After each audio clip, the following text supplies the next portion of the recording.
Ah, hello there. You can call me the Jester, and I want to tell you a story. My story, really. It's about how I stopped running from the great gaping abyss and, well, learned to dance with it instead. It's a strange tale, one forged in chaos and framed in gold. So, come a little closer. Let me show you where it all began. You see this smile, right? You see the endless jokes, the frantic dancing. But that's just the surface, isn't it? What you're missing, what almost everyone misses, is the chasm it's all built on. That profound, echoing emptiness. You have to understand, my joy, it isn't some cheap denial of sorrow. No. It's built right on top of it. So, let's go back to the beginning. Back then I was barely there, a creature of pure air, you could say. Just this flighty, fleeting thing. My whole performance was just a blur of color and sound, a distraction really. Anything to keep your eyes, and more importantly, my eyes, from looking down, from daring to look inside. My jokes were so fast. My movements, even faster. I was just firing off punchlines, one after another like arrows. But here's the secret. It wasn't really to make you laugh. It was to protect myself. See, every chuckle, every clap, that was another second I didn't have to listen to that hollow echo deep inside me, the sound of my own shame, my own suffering. I was running, just dancing as fast as I possibly could to get away from myself. My whole life, my whole performance, it all boiled down to this incredible constant tension. On one hand, I had my beautiful, perfectly structured gold masks, and on the other, this wild, chaotic fire, just raging deep in my soul. Order and chaos, structure and madness. Yeah, those were the tools of my trade. And to survive, I had to get really, really good at something I called redemption in appearance. Think of it like an artistic shield, because the abyss, the raw, unfiltered truth of it all, it'll shatter you. Stare at it head on without any protection, and you're just gone. So I learned how to dress up those horrible realities in the brightest, most colorful jokes I could think of. And that was the whole point of my masks. These were my Apollonian shields, you know? They gave me a lens of lightness, of grace. It wasn't about denying the void existed. No way. It was a tool that let me stare right into it and not fall apart. It made that crushing weight of life not just bearable, but maybe even something worth celebrating. You really have to get this. My soul was basically a battlefield for these two massive forces. You had the Apollonian, the part of me that was like a sculptor, trying to create order and clarity on the shore, the mask maker. And then you had the Dionysian, this wild, chaotic sea of raw energy that was always threatening to just sweep everything away. My entire life was lived in that incredible divine tension. But here's the thing. You can only run for so long. Sooner or later, the curtain falls. And for me, there was a day. The music just faded out, the crowd was gone, and the laughter, it just stopped. The frantic dance was finally over. I couldn't run anymore. And I was forced to turn around and finally look at what I'd been running from my entire life. And in that deafening silence, this terrifying question just bubbled up. It was the one that had been hiding behind every single joke, every single spin. What happens when the gold starts to flake off? What happens when that beautiful, perfect mask finally cracks? The answer is simpler and more terrifying than you can imagine. When the mask breaks, you finally meet the one person you've spent your entire life hiding from. You meet the ugliest man. So who is this ugliest man?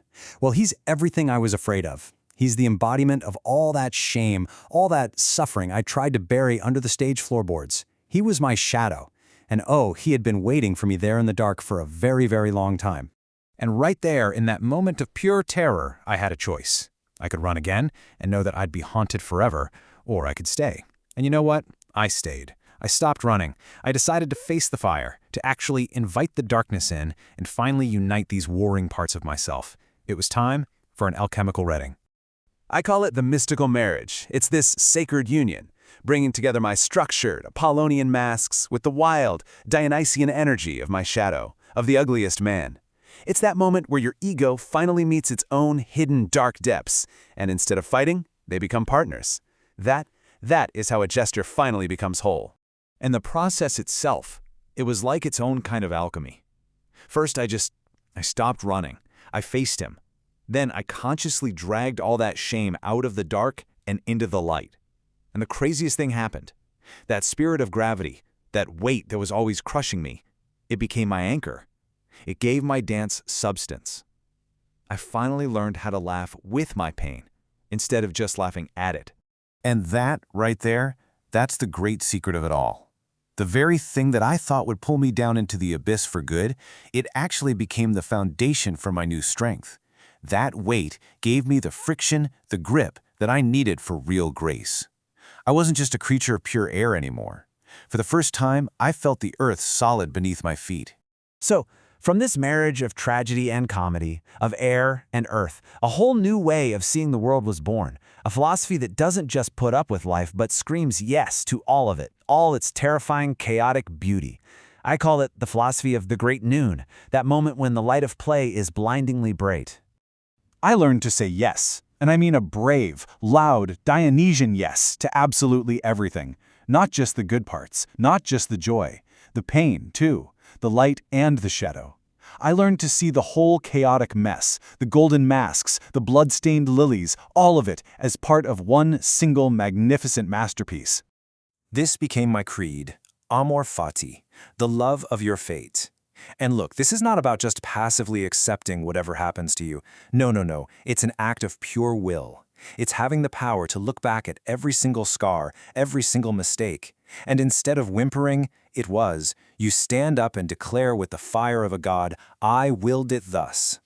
And once you have that power, even the idea of living your life over and over and over again, what some call the eternal recurrence, it stops being this horrifying trap. Instead, it becomes the ultimate stage. It's your chance for a great encore, a chance to joyfully say yes again and again to every single moment. So what am I now? What have I become? I'm not just a performer anymore. I'm something more. I am the philosopher of play, the lord of the dance. And believe me, my great encore has only just begun. So what's a tragic philosopher? It's someone who gets that the most serious thing you can do is play. It's someone who understands that real wisdom isn't about floating away from your problems, it's about integrating that gravity. I survived the abyss because I've learned to take my heaviest burdens and just juggle them. And now, I actually have a purpose, a kind of sacred duty, you might say. My job is to provoke, to hold up a mirror to the world's own shadow, to dance on top of all its fragile beliefs until they crumble into dust. And through this kind of sacred play, I can maybe, just maybe, help guide others to find their own freedom and teach them the incredible strength you find when you embrace it all. So, you see, my strength? It doesn't come from pretending the pain isn't there. My resilience is a fire. And you know what fuels it? The very darkness, the very gravity that I spent my whole life running from. I took my own poison, and I turned it into power. Because in the end, my story, it's your story too. The abyss is waiting for all of us. Your own abyss, full of your own sorrow, your own shame. And you can't outrun it. Trust me. So the only question that really matters, the one I want to leave you with, is this. How are you going to learn to dance with it?